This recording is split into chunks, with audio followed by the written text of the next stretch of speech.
골로새서 3장 5절로 11절 말씀까지 한 목소리로 같이 읽겠습니다. 그러므로 땅에 있는 지체를 죽이라. 곧 음란과 부정과 사욕과 악한 정욕과 탐심이니 탐심은 우상 숭배니라.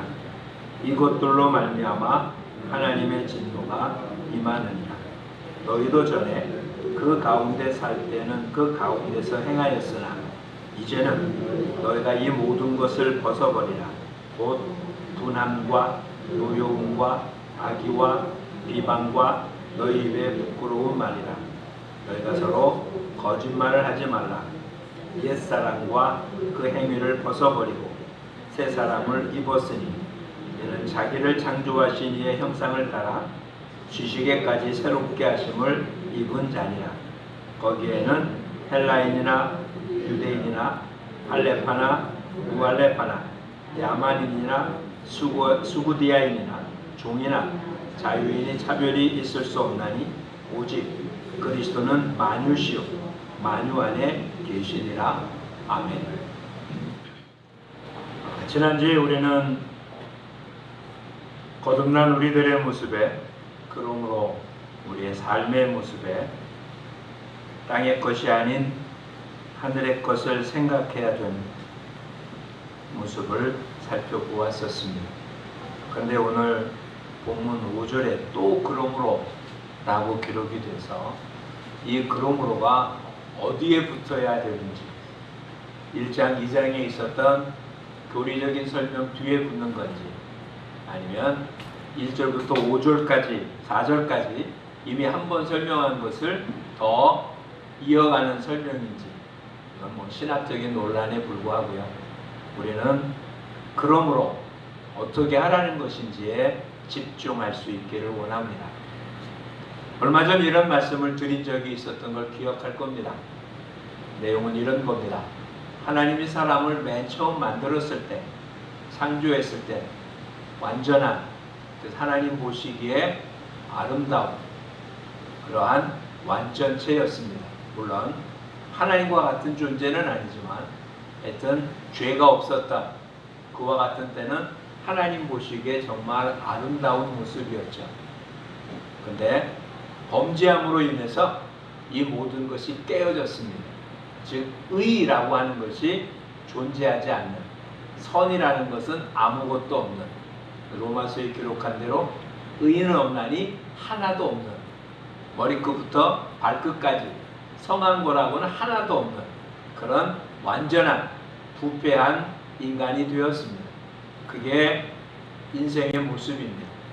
이런 우리들 하나님은 사랑하셔서 독생자 예수 그리스도를 보내주셨고, 그분이 우리 죄를 위하여 십자가를 치심으로 우리 죄가 용서받고, 이제는 그 예수 그리스도를 구주로 영접한 우리 모두를 새 사람, 새로운 피조물, 하나님의 자녀로 삼아준 것입니다. 이건 분명한 팩트입니다. 문제는 여기 있는 거죠. 하나님 예수 그리스도를 통해서 거듭난 우리들의 상태가 어떠냐? 옛사람은 없어지고 새 사람이 되었기에, 하나님의 새로운 피조물이 되었기에, 제일 처음 만들었던 범죄하기 이전에 에덴 동산에 있었던 아담과 하와 같은 모습이냐? 그렇지 않다는 거죠.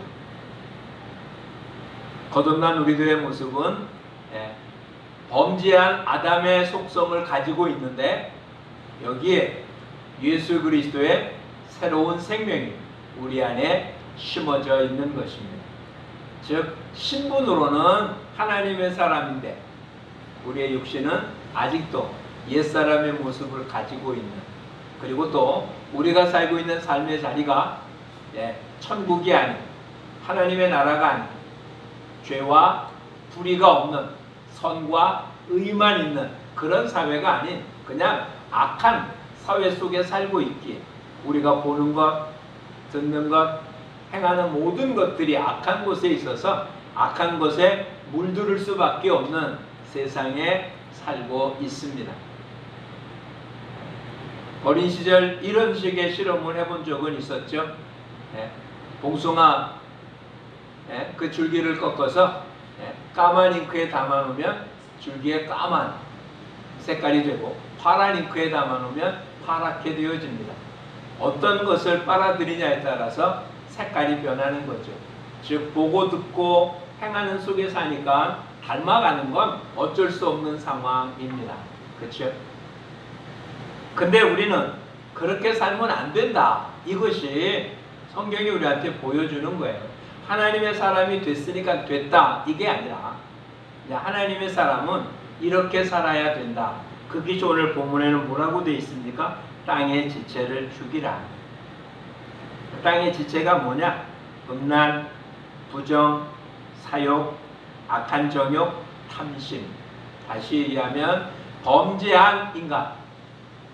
아담의 범죄한 뒤에 태어난 모든 인간이 갖고 있는 속성은 이런 거라는 거죠.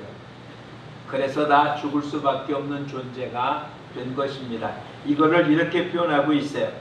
6절. 이것들로 말미암아 하나님의 진노가 임한다. 다시 한번 생각해 보십시오. 하나님의 진노가 왜 임한다고요? 우리가 행한 어떤 죄 때문에, 지금 우리가 저지르고 있는 어떤 잘못 때문에, 내가 행하고 있는 어떤 불의 때문에 하나님의 진노가 임합니까? 아니요. 오늘 분명 5절과 6절에 의하면 우리 안에 내 지체가, 땅에 있는 지체, 내 몸이라는 얘기잖아요. 내 몸 자체가 부정, 음란, 사욕, 악한 정욕, 탐심 이런 것들로 존재하기 때문에 하나님의 진노를 받을 수밖에 없는 존재. 이게 원래 사람의 모습이었던 거예요. 근데 문제는 우리는 어떻게 했다고요? 새로운 사람이잖아요. 그래서 7절에는 이렇게 표현합니다. 너희도 전에 예수님을 알기 이전, 거듭나기 이전에 어떻게 했다고요? 네? 그 가운데서 행했다. 그러니까 우리도 다 그런 삶을 살았던 그런 몸이었다. 이건 우리 모두도 부정할 수 없는 모습이잖아요. 그런데 8절에 이제는 그리스도인이 된 이후에는, 새로운 피조물이 된 지금은 이 모든 것을 벗어버리라. 좀 다르죠? 이제는 이런 것들이 없어진 몸이다 라고 얘기 안 하고 이제는 어떻게 하라고요? 이런 것들을 벗어버리라고요. 다시 얘기하면 지금도 어떻다는 겁니까? 지금도 하나님의 진노를 받을 수밖에 없는 그런 지체를 가지고 있다는 거죠. 만약 우리가 예수 그리스도를 믿음과 동시에 이런 게 다 없어진 새로운 피조물이라면 이렇게 기록해야 되지 않겠어요? 이제는 너희가 이 모든 것에서 벗어났다. 그렇죠? 근데 오늘 그렇게 기록 안 하고 뭐라고 돼 있어요? 이제는 이 모든 것에서 어떻게 하라고요?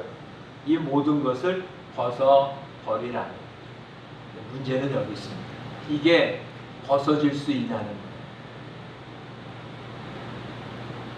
성경에 나타난 은유적인 표현에 의하면 더러운 옷이라고 표현됐거든요. 옛사람의 옷.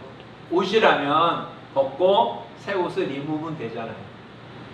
근데 이게 은유적인 표현이라서 옷이라는 말과 그래서 벗어버리라는 말을 썼지만 실상은 이게 옷이 아니라 뭡니까? 몸이라고. 근데 우리 몸인데 이걸 벗어버릴 수 있겠어요? 은유적인 표현이기 때문에 말은 그런데 실제로 행할 수는 없는 거잖아요. 그러니 기독자인 우리의 삶, 위에 얘기한 땅의 지체의 가장 중심적인 단어는 무엇입니까? 탐심이었어요. 탐심은 곧 우상숭배다. 뭐 앞에 다른 용어들이 많이 나오지만 탐심이라는 것에 집중하고 있습니다. 탐심이 없는 사람은 없는 거잖아요. 벗어버릴 수도 없을 만큼 우리 속에 있어요. 그런데도 어떡하라고요? 그것을 벗어버리래요. 그리고는 10절에는 뭐라고요? 새 사람을 입었으니. 그러니까 우리는 지금 옛사람의 성품을 갖고 있고 이것을 벗어버리는 중이며 또 여기다 뭘 어떻겠다고요? 새 사람의 옷을 입은. 그러니 좀 복잡하죠? 근데 우리한테 준 옷은 어떤 옷일까요? 예수님이 변화산상에서 입은 옷이 어떻다고 되어 있었습니까? 네, 하얗다고. 하얗. 사람이 빨래해서 그렇게 하얘질 수 없을 만큼 빛나는 옷. 그러니까 주님이 주신 새 옷은 그런 옷일 겁니다. 근데 문제는 우리 속옷이 어떠냐는 거죠. 우리 속옷이. 주님이 우리한테 주셔서 입혀준 새 옷은 분명히 그런 옷인데, 근데 우리 속의 모습은 어떤? 아직도 탐심이 있고 거짓말을 하고 부끄러움하는 그런 색깔 있는 옷을 입고 있으니, 기독자가 입고 있는 옷, 다른 사람이 올 때 어떤 옷을 입고 있습니까? 흰 옷입니까? 붉은 옷을 입는 거잖아요. 왜? 붉은 속옷이 비치니까. 검은 옷을 입고 있는 거잖아요.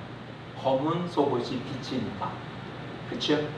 그게 지금 이 땅의 기독자의 모습이고, 세상 사람들이 본 기독교인의 모습에서 아름다움을 보지 못하는 이유가 주님이 덮어준 옷 때문에 우리 속이 감춰지는 게 아니고, 오히려 주님이 덮어줬는 옷 때문에 오히려 우리 속이 어떻게 합니까? 더 잘 보이는 거죠. 기독자가 이 땅에서 선하다고 칭찬 듣기가 결코 쉽지 않은 거예요. 선한 모습이 있긴 한데 그러지 못한 넥성품이 남아있는 게 우리들입니다. 그렇죠? 그러니 오늘 우리들의 모습, 그러므로 이제 우리는 옛사람의 모습, 이것을 하나하나 벗어버리는 일에 집중하지 않으면, 주님이 우리에게 주신 옷이 없기 때문이 아니라 그 옷이 있는데도 불구하고 우리는 기쁨의 모습, 아름다운 모습을 보이지 못합니다. 오늘 보면 마지막에는 뭐라고 되어 있습니까? 마지막 10절에 자기를 창조하신 이의 형상을 따라 지식에까지 새롭게 하심 입은 자입니다. 이제는 누가 봐도 우리 속에서 어떤 주님이 입혀준 그 옷의 모습을 보여주는, 주님이 입혀준 옷이 어떤 옷입니까? 우리를 창조하신 하나님의 형상이거든요. 그것이 드러나는 삶을 살아야 된다, 이런 거죠. 문제는 다시 한번 표현하죠. 우리가 지금 주님이 주신 옷을 안 입어서 문제가 아니고요, 우리 몸의 상태가 문제잖아요. 그리고는 우리는 계속 이 땅에서 어떻게 산다고요? 이 몸의 상태에 벗어버려야 될 것을 벗는 삶을 사는 게 아니라 몸의 상태에 좋은 것, 그 몸의 상태가 원하는 것을 계속 공급해 주고 있는 거예요. 즉 우리 몸 안에 탐심을 없애야 되는데도 불구하고 오히려 우리의 삶 속에서는 이 탐심을 더 늘릴 만한 것들, 요한일서에는 뭐라고요? 안목에서요, 육체에서 이생의 자랑, 세상과 세상의 것들을 사랑하지 말라고 하는데, 그런 걸 사랑함으로 어떠한다?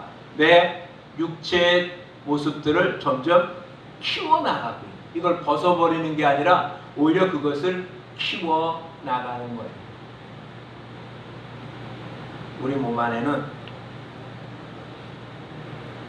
질병을 가지고 삽니다. 그 중에 가장 큰 문제는 암세포겠죠. 우리는 인식할 수 없지만 많은 이들이 표현합니다. 우리 누구나 다 암세포는 가지고 있다고. 그리고 대부분의 암세포는 그냥 우리 몸 안에서 계속 죽어가고 또 새로 생기고 큰 문제가 생기지 않습니다. 근데 만약에 우리의 몸에서 암세포가 좋아할 만한 음식을 취득하고 암세포가 살기에 좋은 환경을 만들어 준다면 우리 몸 안의 암세포는 굉장히 번식하게 될 거고요. 우리의 삶 속에 암세포가 좋아하지 않는 걸 공급해 주지 않는다면 암세포는 점점 줄어들게 될 것이고 힘을 못 쓰게 될 겁니다. 기독자의 논의를 더군다나 마태복음 28장에 주님 뭐라고 말씀하십니까? 하늘과 땅의 모든 권세를 주어서 이 권세를 갖고 있습니다. 그래서 우리 보고 뭐라고요? 자신의 이름, 예수님의 이름으로 구하면 모든 걸 다 주시겠다고 약속하셨습니다. 또 주님 우리에게 엄청난 일을 말씀해 주셨는데 자신이 한 것보다 더 큰 일을 하겠다고 분명히 말해 주셨습니다. 근데 우리 지금 그렇게 삽니까? 하늘과 땅의 권세를 가진 자로서 이 땅을 이렇게 승리하고 살고 있습니까? 그런 권세를 갖고 있으면서도 사용하지 못하는 이유는 뭘까요? 그런 권세보다 내 안에 또 나의 욕심을 키우는 게 더 많기 때문에 그런 거 아닐까요? 잊지 마십시오. 기독자가 됐기 때문에 옛사람이 없어지는 것 아닙니다. 예수님의 이름 부른다고 그런 것이 없어지지 않습니다. 그냥 쉽게 생각하면 영화에 나타나는 것처럼 십자가 모양 만들어 놓으면 귀신이 쫓겨가는 그런 사탄은 없습니다. 그런 사탄이 만약에 사탄이 그 정도라면 우리 모두 한옥집에 살면 귀신에 얽매이지 않을 거고 모든 건물들 다 그런 십자가 모양을 가진 창틀을 만들어 놓는다면 도대체 안심하고 살 수 있겠잖아요. 그게 무슨 영적인 존재입니까? 말도 안 되잖아요. 예수 믿는다는 이름 하나 때문에 우리의 삶이 하나님 기뻐하는 삶으로 바뀌지는 않습니다. 저와 여러분 우리가 이미 갖고 있는 육체의 삶의 모습을 벗어나는 모습을 해야 될 겁니다. 오늘 본문에는 그것이 2번으로 기록되는데 음란, 부정, 사욕, 악한 정욕과 탐심이라고 표현한 5절. 이건 겉으로 드러나지 않은 그냥 마음의 상태나 이런 것이기 쉽습니다. 근데 이 모든 것을 벗어버리라 라고 표현된 8절 말씀과 9절에 실제로 우리들이 삶 속에 벗어버려야 되는 행위가 무엇인지를 보여줍니다. 8절과 9절 같이 한번 읽어보죠. 이제는 너희가 이 모든 것을 벗어버리라. 곧 분함과 노여움과 악의와 비방과 너희 입에 부끄러운 말. 9절 너희가 서로 거짓말을 하지 말라. 이건 구체적인 행위예요. 즉 이런 것들을 행하면 행할수록 우리는 어떡한다? 우리의 옛사람인 옛 몸이 점점 강성해져. 요한계시록에 2번이나 반복해서 기록하기를 각종 거짓말하는 자는 어떡한다고요? 하나님 나라에 들어갈 수 없다. 우리한테 주어진 말 중에 가장 끔찍한 말이에요. 그렇죠? 각종 거짓말, 우상숭배자. 근데 우상숭배자 오늘 본문에 보면 뭐가 우상숭배라고요? 탐심이 우상숭배래요. 그럼 요한계시록에 나타난 하늘나라에 들어가지 못하는 가장 끔찍한 2가지, 탐심과 거짓말. 이것이 우리의 삶 속에 무엇을 키우고 있다고요? 옛사람을 키운다. 우리의 삶 속에 옛사람이 커진다는 얘기는 무슨 얘기가 됩니까? 우리 안에 영적인 힘이 작아진다는 거죠. 이건 쉽게 벗어날 수 있는 건 아니죠. 근데 해야만 돼요. 더군다나 지난 과거 이야기가 아니에요. 오늘 본문에는 뭐라고요? 이제는 지금 이제부터는 구체적으로 거짓말을 하지 않아요. 이것이 오늘 우리의 삶 속에 하나님의 진노로부터 벗어난 새 사람 된 우리들의 모습이 커가는 거라는 사실을 잊지 말아야 합니다. 더군다나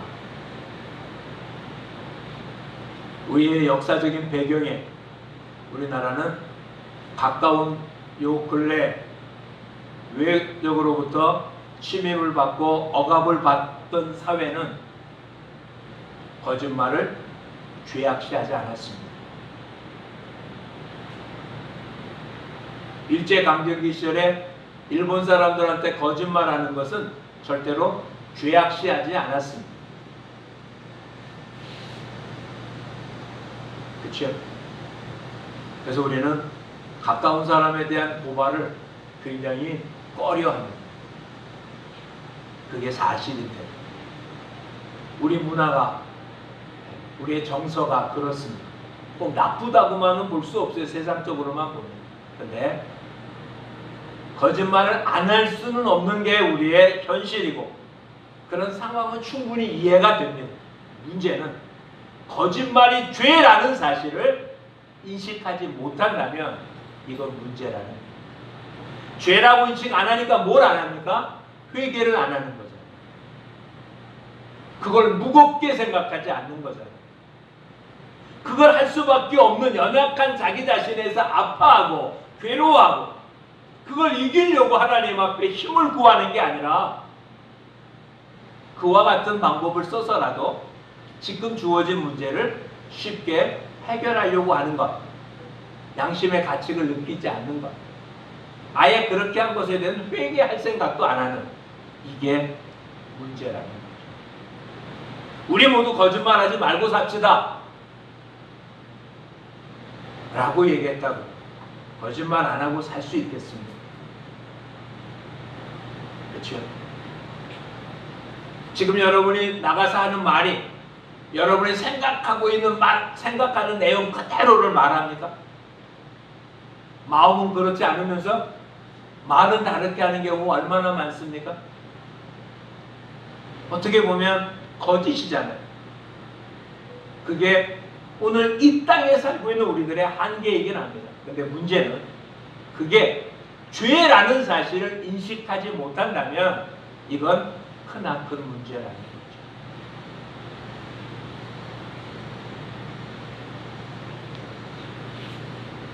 여기에는 관계없지만 똑같은 모습을 살펴보죠. 지금 동성애니 이와 같은 모습에 대한 모습이 신학적으로 논란이 많습니다. 어제도 어떤 유튜브를 통해서 아주 유명한 구약학자인데 그분이 쓴 자기 책과 논문을 통해서 동성애에 대한 이야기를 하더군요. 그분의 다른 신학적인 견해는 참 기쁨으로 받았는데 용납할 수 없는 모습이라서 그냥 그분의 다른 책을 봐야 될지 안 봐야 될지 고민스러워하고 있습니다.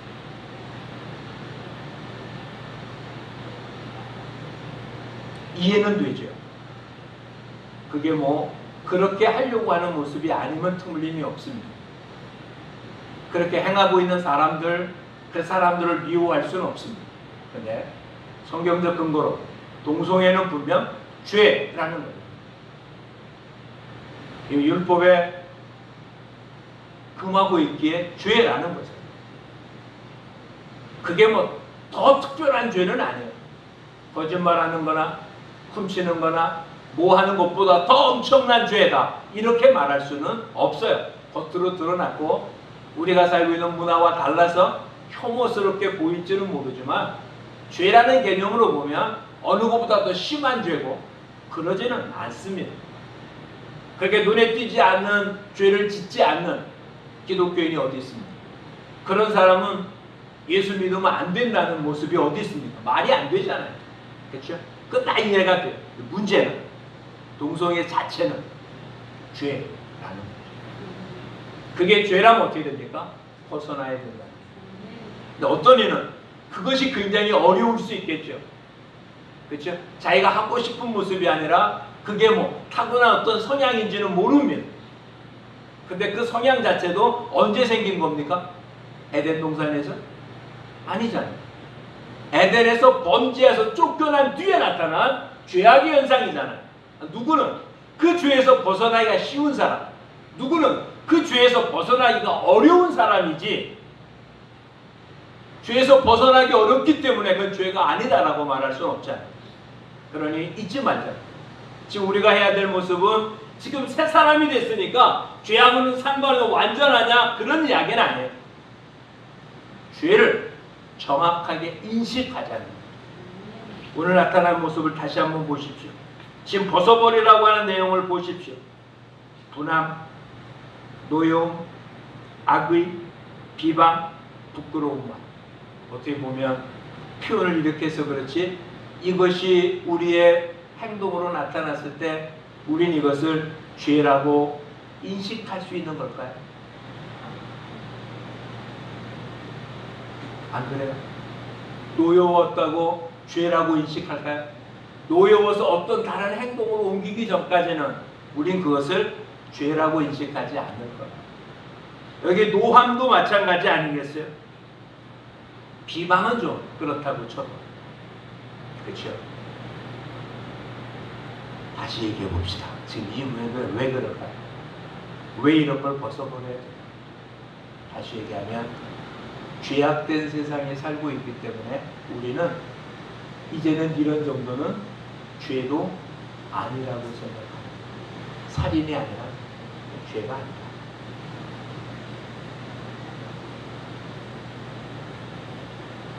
우리가 벗어버려야 될 것, 구체적인 어떤 행위 하나하나보다 더 중요한 것은 하나님께서 죄라고 하는 것이 무엇인지를 인식하고 아직도 그것을 벗어버리지 못하는 우리 자신을 살펴보며 주님이 원하시는 거듭난 삶을 위해 살아가는 것, 그게 우리 신앙인의 모습인 거예요. 절대로 다른 사람과 비교하지 말자. 다른 이들과 비교해서 나는 그 정도는 아니잖아. 그건 아무런 의미가 없어요. 물에 빠져 죽어가는 사람이 좀 더 많이 빠지고 좀 적게 빠진 게 문제가 됩니까? 누군가의 구조의 손길이 없으면 죽기는 마찬가지인데. 지금 오늘 본문에 나타난 모습에 의하면 우리가 지금 비교해야 될 비교 대상이 누구라고요? 우리를 창조하신 하나님만이 우리의 비교 대상인 거예요. 비교라는 말도 이상하죠? 닮아야 될 대상인 거죠. 자, 오늘 우리들의 모습 살펴보기 바랍니다. 이제 내가 말하는 것, 행동하는 것, 보는 것, 우리 삶 속에 있기 때문에 보이고 들릴 수는 있지만 보고 듣는다고 다 내가 취하진 않습니다. 본 것 중에 관심을 가지고 들은 것 중에 관심을 가지고 그런 것만 내 안에 어떤 것으로 남게 되잖아요. 그렇다면 이제 오늘 본문에 나타난 것처럼 부끄러운 건 벗어버리고요. 이제는 지식에까지 새롭게 하심을 입은 자니까 이 삶을 위해서 하나님이 원하시는 그런 걸 보고 듣고 행함으로 내 안에 육체의 욕심은 줄여가고 하나님 원하시는 모습이 키워가는 그런 모습이 되기를 축복합니다. 잘 생각해보면 가진 자와 없는 자 누가 더 욕심 부립니까? 어떻게 보면 없는 자가 욕심 부릴 것 같지만 없는 자는 밥 한 끼 주면 고마워하지만 있는 자는 100만 원 줘도 별것 아니에요. 그가 하는 단위 자체가 크잖아요. 더 많은 것, 더 큰 것, 더 만족하지 못하죠. 따지고 보면 우리가 지금 큰 가진 게 적어서 그런 것 아니죠.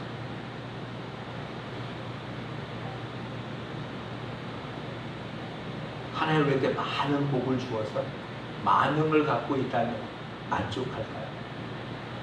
오히려 우리는 더 많은 걸 요구하고 더 편안한 걸 요구하고 더 육신적인 것으로 더 풍요롭기만을 원하고 있지 않을까요?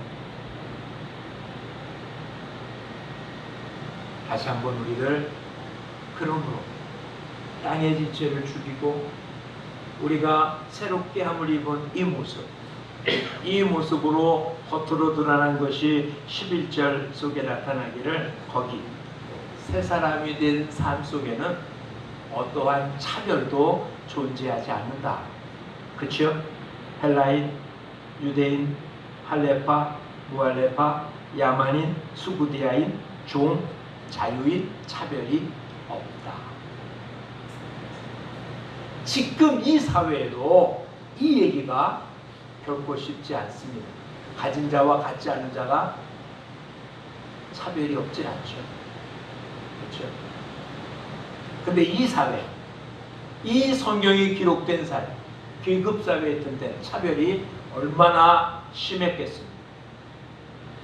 그런데 새로운 피조물은 뭐가 없다고요? 차별이 없다. 그렇다면 다른 얘기하지 말자고. 여러분이 다른 사람을 대하는데 차별이 없습니까? 다른 사람이 나를 어떻게 대하느냐는 놔두고요.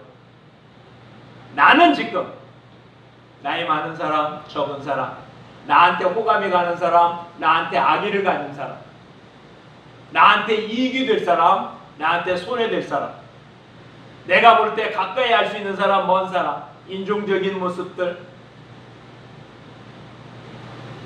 차별이 없다고 말할 수 있을까요? 그런 차별이 있다면 지금 나는 어디에 있는 겁니까? 이제는 일하는 속에 들어갑니까? 전에는 일하는 곳에 들어 있습니다. 먼저 이것부터. 그래서 주님 우리한테 우리의 사랑의 범위가 어디까지라고? 원수까지. 사랑 자체에 뭘 두지 말라는 겁니까? 차별을 두지 말라는 거죠. 결코 쉬운 얘기가 아님에 틀림없습니다. 잊지 마십시오. 성경에서 한 얘기 중에 쉬운 얘기 아무것도 없습니다. 그게 쉽지 않기 때문에, 아니 쉬운 게 아니라 할 수 없기 때문에 주님이 해주신 거예요. 하나님이 하신 말씀을 사람이 할 수 있었다면 예수님이 이 땅에 오실 이유가 없었어요. 사람이 할 수 없기 때문에 예수님이 오셨고 우리가 해야 될 일, 그러나 못하는 일을 대신해 주신 거예요. 그러게 우리는 우리 힘으로는 못합니다. 알고는 있어. 근데 뭐라고? 우리 안에 계시고 성령이 우리를 할 수 있게 해주십니다. 사도 바울은 이것을 어떻게 고백합니까? 내게 능력 주시는 자 안에서 내가 할 수 있다고. 나는 못합니다. 근데 내 안에 능력 주시는 자가 있잖아요. 성령님. 그분이 저와 여러분이 그분에게 요청하는, 그분에게 완전히 의지하신을 내어드리는, 정말 나의 지금의 모습을 아파하고 이걸 벗어버리지 못하는 것 때문에 고통스러워 괴로워하는 주님의 도움이 필요하다고 우리 자신을 낮추면 주님은 우리를 사용하셔서 주의 영광을 드러내게 하실 겁니다. 그런데 가진 자가 그것 하기가 어려운 거예요. 높은 자가 그것 하기가 어려운 거예요. 힘 있는 자가 그것 하기가 어려웠던 거예요. 그래서 주님 어떻게 한다고요? 강한 자를 사용하지 않으셨어요. 있는 자를 사용하지 않았어요. 왜? 그들은 해놓고 나서 내가 했다고 이야기할까? 주님께서 사용하지 않으셨어요. 근데 우리는 계속 뭘 요구합니까? 없어서 못한다고 하는 것 아니에요. 있으면 할 수 있을 텐데. 있으면 할 수 있을 텐데. 누가? 내가. 근데 주님은 그거 아니잖아요. 내가 하는 게 아니라 주님이 하신다고. 그러니까 나한테 맡기라. 근데 우리는 주님한테 맡기는 게 아니라 주님 안 하셔도 되니까 나한테 힘만 달라고, 돈만 달라고, 지혜만 달라고, 그것만 주면 내가 할 수 있다. 우리는 아직도 탐심을 버리지 못합니다. 내가 하고자 하는 일을 버리지 못합니다. 해놓고 주님께 영광을 돌리는 게 아니라 내가 했다고 자랑하고 싶은 모습이 아직도 남아있기 때문에 주님이 저와 여러분을 제대로 사용하지 못하고 있습니다. 그는 이제 내려놓자. 기도가 달라는 기도가 아니라 내어놓는 기도를 통해서 정말 우리를 창조하신 주님의 형상을 새롭게 닮아서 주의 영광을 돌리는 우리 모습들이 되어지기를 축복합니다. 이젠 거짓말이 죄라는 사실을 아파요. 그래서 그 꺼풀 하나만이라도 제대로 벗는 우리 모두가 되기를 축복합니다. 거짓말 안 했으면 좋겠습니다. 아굴이 무엇을 요구합니까? 헛된 말 하지 않기를, 거짓말과 헛된 말 안 하기를, 그리고 부하게도 말고 빈하게도 말라고 두 가지를 구합니다. 거짓말 안 하게 해달라고 구합니다. 거짓말 안 하게 해달라고, 헛된 말 안 하게 해달라고. 근데 불가능한 일인 걸 알잖아요. 문제는 다시 표현하죠. 그게 죄라는 걸 인식하죠. 죄. 그러니 그것을 회개하는 게 벗어버리는 거고요. 지금 우리가 하고 있는 회개는 새로운 죄에 대해서 회개하십니까?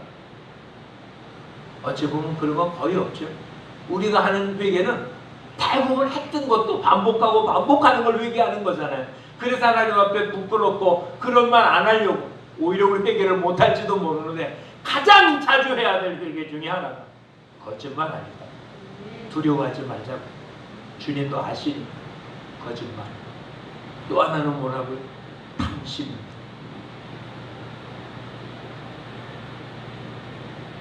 탐심. 그러니까 남보다 욕심이 많은 게 아니에요. 남보다 더 잘하려고 의욕이 좋은 게 아니라, 이게 뭐라고요? 우상숭배라고. 보는 시각이 달라진 거예요. 전에는 이게 나를 키우는 것이었어요. 말을 탐심이라고 해서 그렇지, 이걸 좋게 말만 바꿔놓으면, 단어만 바꿔놓으면 이런 사람이 이 땅에 성공하는 사람, 욕심 없는 사람이 이 땅에 성공 못하잖아요. 그렇죠? 히딩크 감독이 뭐라고 했습니까? 아직도 나는 배고프다. 아직도 나는 배고프다. 정욕이 다 나쁜 건 아닙니다. 근데 주님을 떠나, 주님이 주신 것이 아닌 것은 탐심입니다. 이게 뭐기 때문에 나쁘다고요? 우상숭배. 우리가 벗어버릴까? 탐심을 버리자가 아니잖아요. 뭘 버리자는 겁니까? 우상숭배를 버리자는 거예요. 거짓말을 버리자 이러지 말자고요. 거짓말 자체가 뭐기 때문에 버려야 된다고요? 하늘나라 못 들어가는 거라고요. 그러니 버리셔야 되는 거예요. 버려지지 않는 우리들의 모습 때문에 안타까워. 이제 우리 정말 이 두 개를 벗어버리지 못한 가장 큰 이유는 뭘까요? 손해보기 때문에. 정직하게 말하면 손해보는 것도 있었어요. 그렇죠? 정직하게 말하는데 손해 안 본다면 왜 거짓말 하겠어요? 정직하게 말할수록 이익이 된다면 우린 절대로 거짓말 안 할 거예요.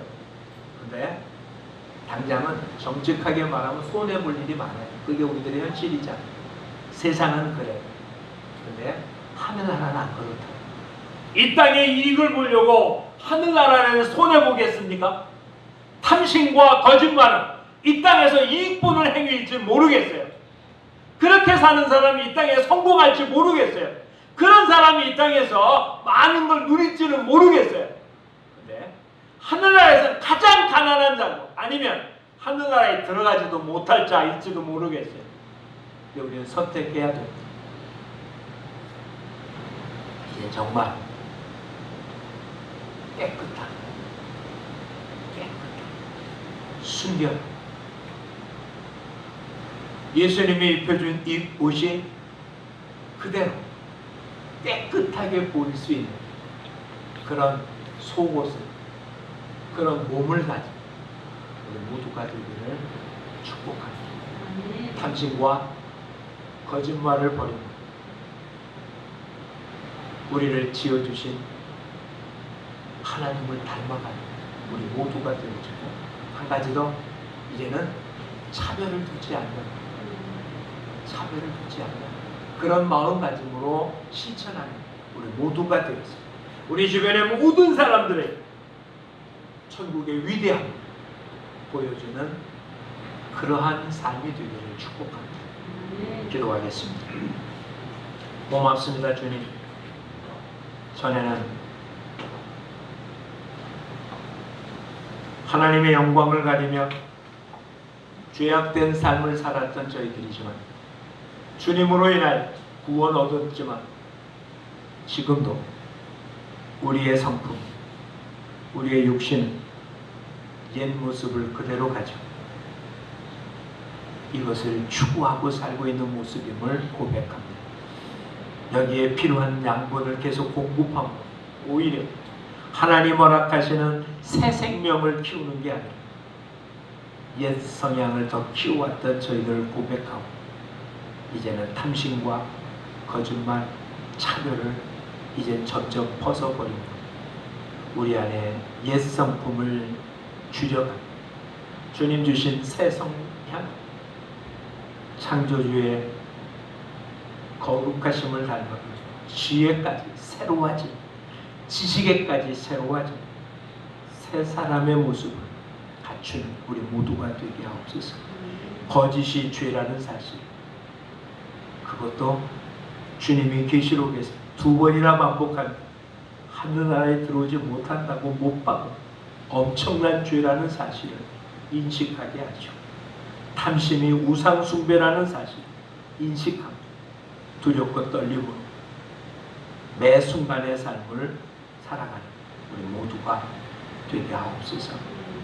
예수님 이름으로 기도합니다. 아멘.